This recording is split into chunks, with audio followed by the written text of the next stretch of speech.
관련해서 이렇게 빨리 망쳐질 수 있나 싶을 만큼 순식간에 무너지고 있습니다.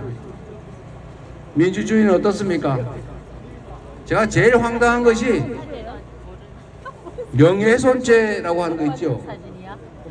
개인 간에 이게 무슨 사회 질서를 어지럽히는 것도 아니고 날 망신을 줬다 이래서 처벌하는 거기 때문에 이거는 고소를 하거나 또는 고발이 있거나 그런 경우는 빼고 처벌하지 않습니다. 수사도 하지 않습니다. 과거에는 김경지가 우리 송순호 명예훼손했대요 여기 신고하면 네가 뭔 상관이야 그래서 수사도 하지 않았어요. 그런데 여러분 한번 보십시오. 현직 대통령의 명예를 훼손했다고 제3자가 고발을 하고 검찰이 10명이 넘는 특수수사팀을 꾸려가지고 수십 명, 수백 번 압수수색하고 조사하면서 이렇게 권력을 남용하지 않습니까? 심지어 그런 거 보도했다고 기자를 구속영장을 청구를 해요. 너 왜 대통령의 명예를 훼손했냐? 독재 국가도 이러지는 않습니다, 여러분. 사실 이 나라가 얼마나 민주주의가 훼손됐는지를 상징적으로 보여줍니다.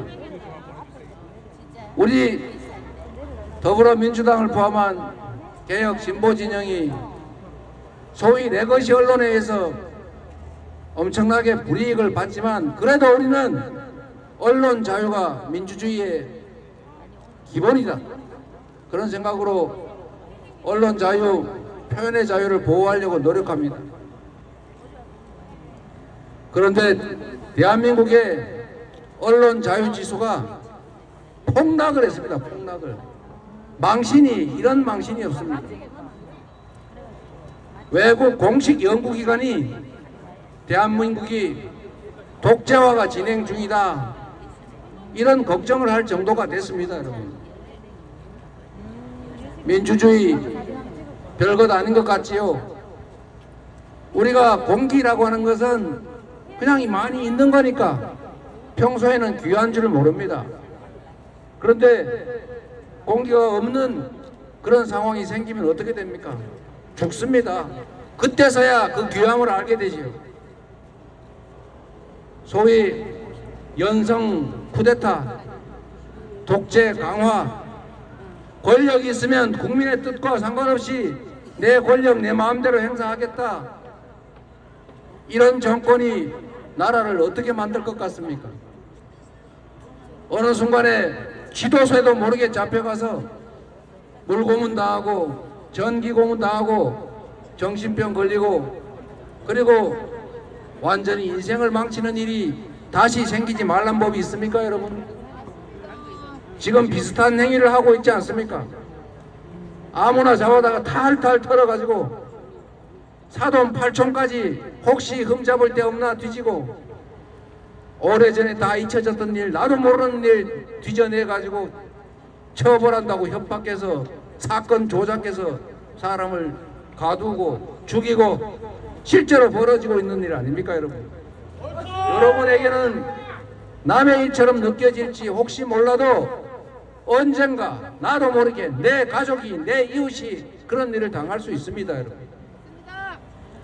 우리 가장 중요한 일이 뭡니까? 먹고 사는 문제 아닙니까? 경제가 중요하잖아요. 민생의 핵심은 경제입니다. 그런데 여러분, 이제는 전 세계가 하나의 이웃이 됐습니다. 비민주적인 국가, 불합리한 사회, 예측 불가능한 그런 경제에 투자하는 기업은 이제 없습니다.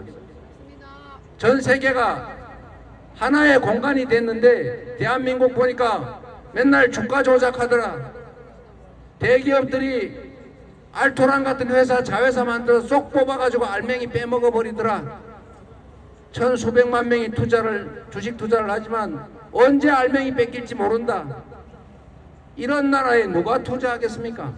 공정한 경쟁이 가능한 것이 경제의 핵심이고 예측 가능성이 가장 중요한데 이게 권력이 개입해가지고 능력 없는 집단이 기회를 가지고 나는 능력 있고 성실해도 기회가 없는 그런 나라다. 그런 나라에 누가 투자하겠습니까, 여러분?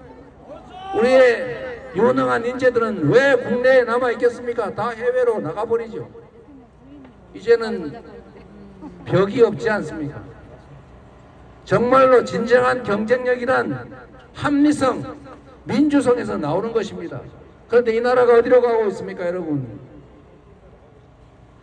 부산 금정 구민 여러분, 그리고 부산 시민 여러분, 이 점을 꼭 생각해 주십시오. 이번 선거가 그냥 금정구청장 누구 뽑을까? 이게 아니라는 것입니다, 여러분. 이번 선거는 지난 총선에서도 우리 전 국민들이 압도적인 의사로 현 정권을 심판하지 않았습니까? 이렇게 하면 안 된다. 이게 길이 아니다. 되돌아가라. 원래의 길로 가라. 국민을 존중해라. 국민을 무서워해라. 라고 말을 했지만 지금 어떻습니까, 여러분? 선거 끝나고 며칠 동안 잠깐 정신없는 것 같더니 다시 정신을 번쩍 차렸는지 뭐 별거 아니구만. 이래도 되는 모양이네. 이러고 있지 않습니까, 여러분? 더 심해지지 않았습니까, 여러분? 대표적인 경우가 인사입니다, 여러분. 저는 김문수라는 분을 한번 만나본 일도 있고 여러 가지 공적인 인연도 있는데 저는 그분은 그럴 수 있다고 생각해요. 뭐 그렇게 생겨나고 그렇게 생각하는 거 어떡하겠습니까? 문제는 왜 그런 사람을 굳이 쓰냐는 것입니다. 저는 인사청문회 이분이 나와서 하는 발언과 태도를 보고 참으로 기함했습니다.